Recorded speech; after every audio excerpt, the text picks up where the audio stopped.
Old age में जब hearing loss आ रहा है तो एक नॉर्मल फिनोमिनन है। जी। जब ये यंगर जनरेशन की तरफ आता है तब ये हमारे लिए थोड़ा-सा डिस्ट्रेसिंग होता है। जी। मोबाइल फ़ोन हो गया, मोबाइल फ़ोन के साथ आपका ख़ासकर से जब आप ईयरफ़ोन्स लगाते हैं, उतना जल्दी और उतना ज़्यादा सीवियर हियरिंग लॉस और उतना परमानेंट फ़ॉर्म में हियरिंग लॉस होगा। एज इम्पोर्टेंट फैक्टर नहीं होता है, हुँ। बाकी सारे सिस्टम्स इम्पोर्टेंट हो जाते हैं। जी। जो प्रदूषण और जो हमारा एलर्जी का स्टेटस है वो इतना खराब हो चुका है कि इसके वजह से ये सेंटर पॉइंट है ईएनटी का। तो सांस लेने की दिक्कत सबसे पहले आती है, जिसकी जी। प्रेजेंटेशन बहुत इंपॉर्टेंट है कि हमें आइडेंटिफाई हर आदमी को कर लेना चाहिए। नमस्कार, आपके साथ मैं हूँ अंकित यादव। स्वास्थ्य पर संवाद कार्यक्रम के आज के इस नए एपिसोड में आप सभी का स्वागत है। आज हमारे साथ मौजूद हैं दून अस्पताल के एमएस और वरिष्ठ ENT surgeon doctor Ravinder Singh Bisht जी।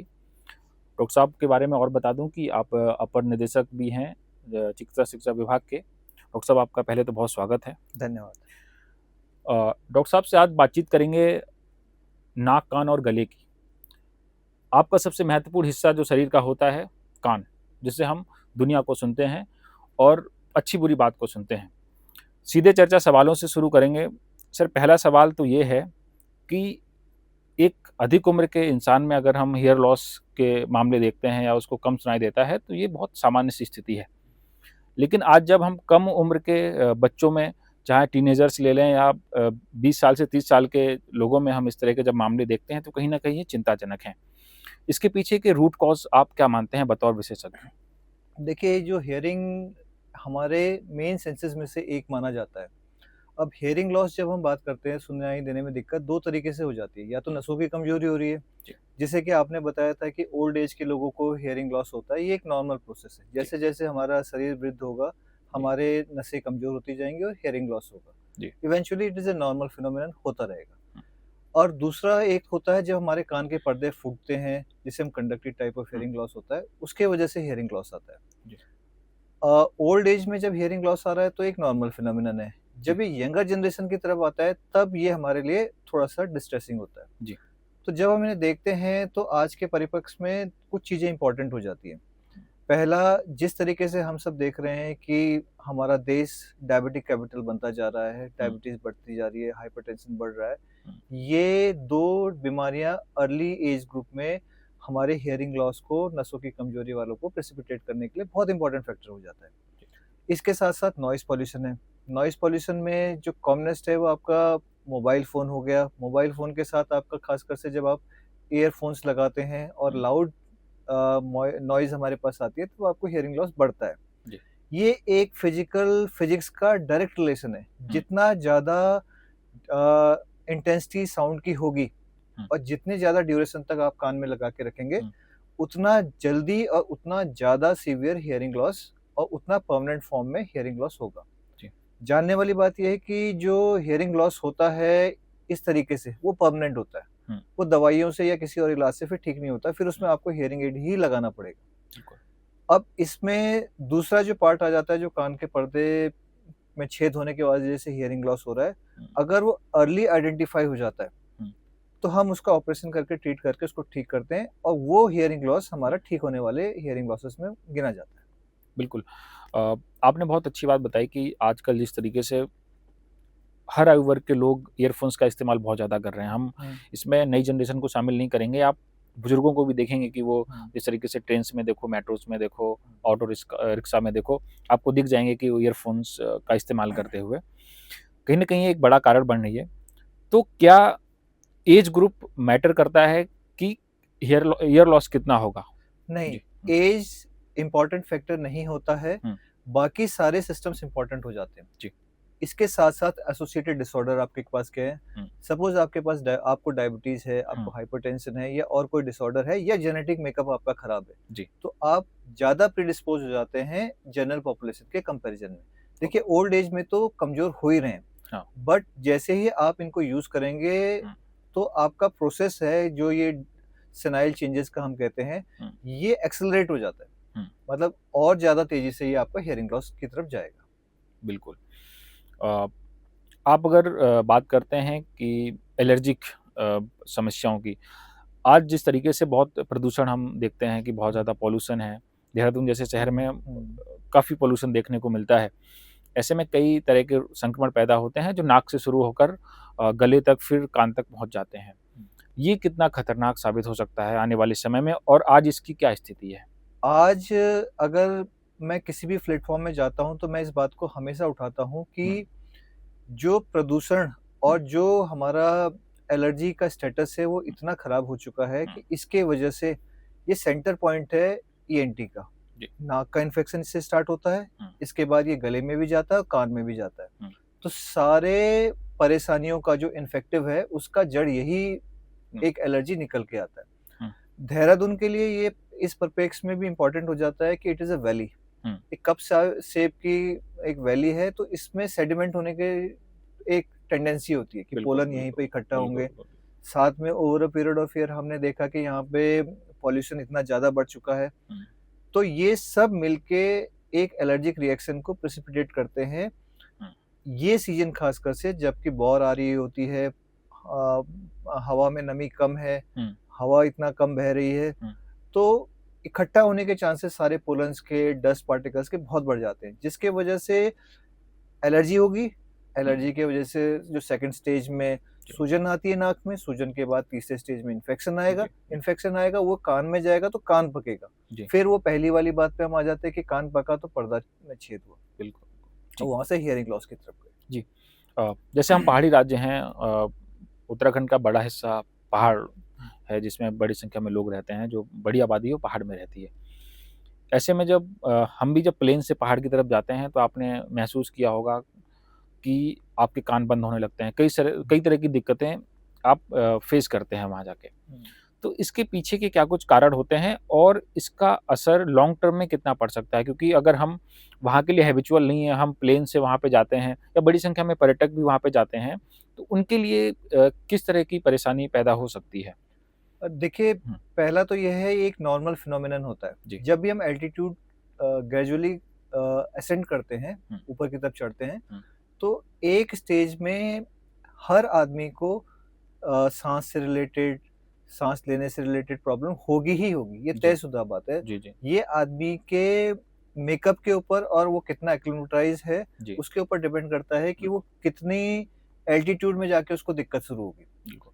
जो पहाड़ में रहने वाले हैं, वो अपने एल्टीट्यूड से 5000 फीट की एल्टीट्यूड से और ऊपर जाएँगे, तो उनको भी दिक्कत होने लगेगी।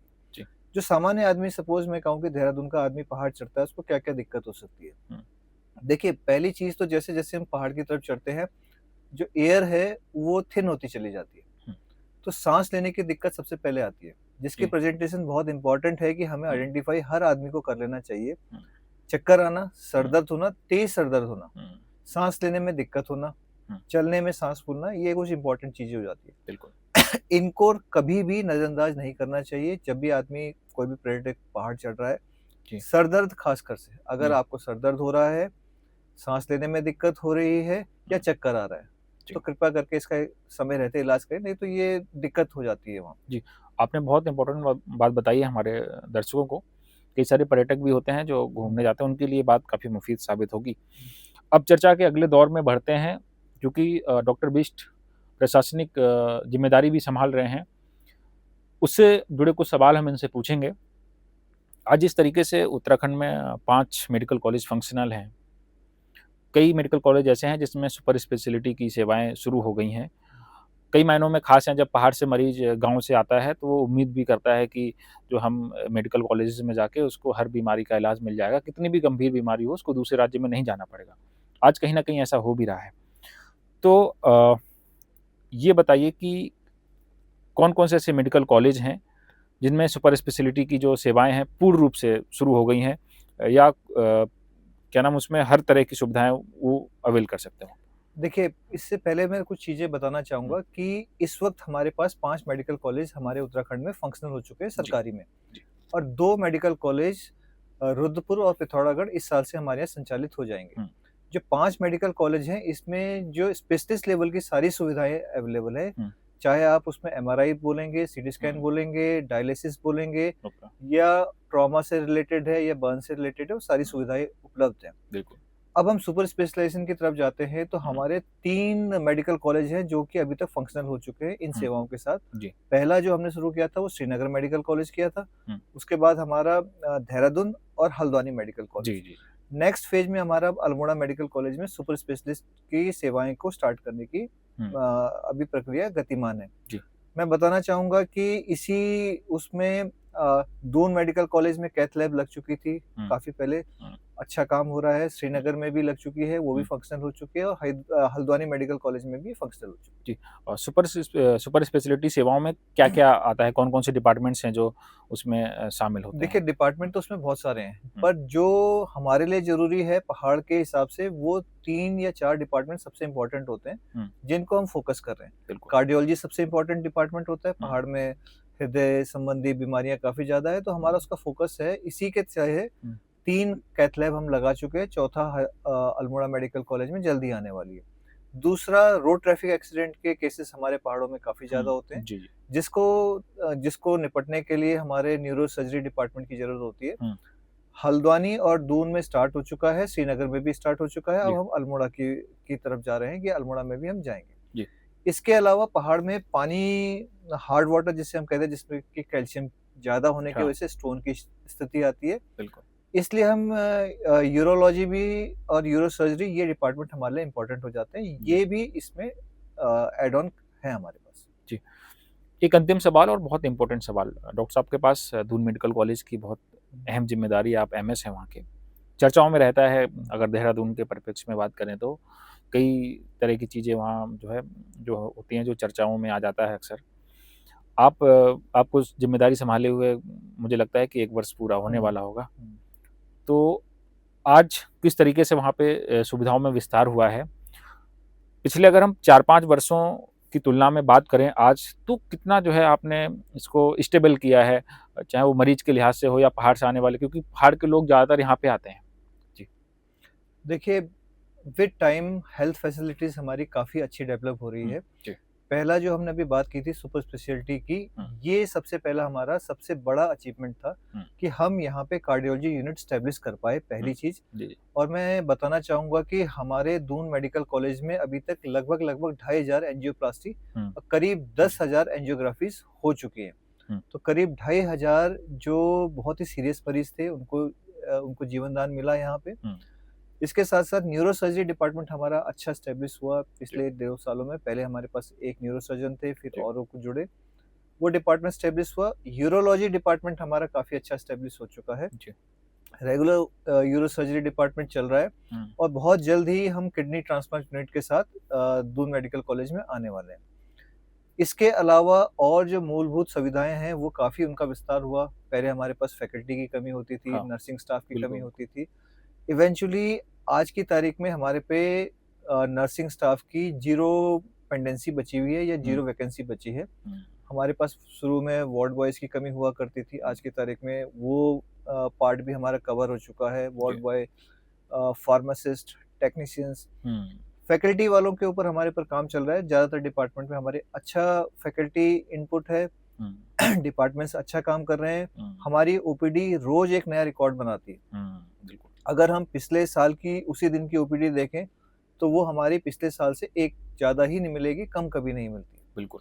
साथ ही साथ इसमें मैं कुछ चीज़ें और बताऊँगा कि ये डायलिसिस एक हमारा इम्पोर्टेंट पार्ट था। हुँ, हम कहते हैं कि हम डायबिटिक कैपिटल बन चुके हैं, तो उसके बहुत सारे हमारे उसके परिणाम हमें झेलने हैं, जिसमें एक किडनी फेलियर भी है। हुँ, जिसकी वजह से हर एक इंस्टीट्यूट में अब किडनी फेलियर के पेशेंट बढ़ते जा रहे हैं। बिल्कुल। पहले हमारे पे 5 डायलिसिस यूनिट से स्टार्ट किया था, फिर हमने उसको 10 हुँ, किया। आज की तारीख में हुँ, हम 2 शिफ्ट में और 3 शिफ्ट में जो इमरजेंसी सर्विसेज़ हैं, हाँ, वो डायलिसिस की दे रहे हैं। हुँ, ट्रॉमा सेंटर हमारा अच्छा डेवलप हो हुँ, चुका है, ट्रॉमा हम पूरा का पूरा यहाँ पे डील कर रहे हैं। ऐसा हुँ, कुछ नहीं है कि जो हम नहीं यहाँ पे ऑपरेट कर पा रहे, चाहे हाँ, वो स्पाइन की सर्जरी है हाँ, या ट्रॉमा का है या ईएनटी है या ऑप्था से रिलेटेड सर्जरीज़ हुँ, हैं। सारी की सारी यहाँ पे हम कवर कर रहे हैं। बिल्कुल। डॉक्टर साहब, आपने बताया कि किस तरीके से पहले तो बीमारियों के बारे में आपने बताया कि लोग कैसे अपने सुनने की क्षमता को बचा सकते हैं और कैसे स्वस्थ रह सकते हैं। इसके बाद आपने स्वास्थ्य व्यवस्थाओं पर पूरी जानकारी दी और मुझे लगता है कि जिस तरीके से आप युवा भी हैं और आप अस्पताल को लीड कर रहे हैं, और डॉक्टर साहब की एक ख़ासियत और बता दूँ कि ये 24 आवर एक्टिव रहते हैं और अक्सर ये बाइक से रात को इमरजेंसी का दौरा करने भी पहुंच जाते हैं। तो इससे जो स्टाफ है पूरे अस्पताल का, तो हमेशा चौकन्ना रहता है। बहुत बहुत धन्यवाद आज हमारे साथ जुड़ने के लिए। Thank you. दर्शकों, इस तरह के तमाम वीडियो देखने के लिए जुड़े रहिए अमर उजाला के साथ। आपके कोई भी सवाल हैं तो आप हमें कमेंट के माध्यम से बता सकते हैं। अगले पॉडकास्ट में हम उन सवालों को जरूर शामिल करेंगे। धन्यवाद। अगर आप ये वीडियो YouTube पर देख रहे हैं तो हमारे चैनल को सब्सक्राइब कर बेल आइकन दबाएं और Facebook पर देख रहे हैं तो हमारे पेज को लाइक करें।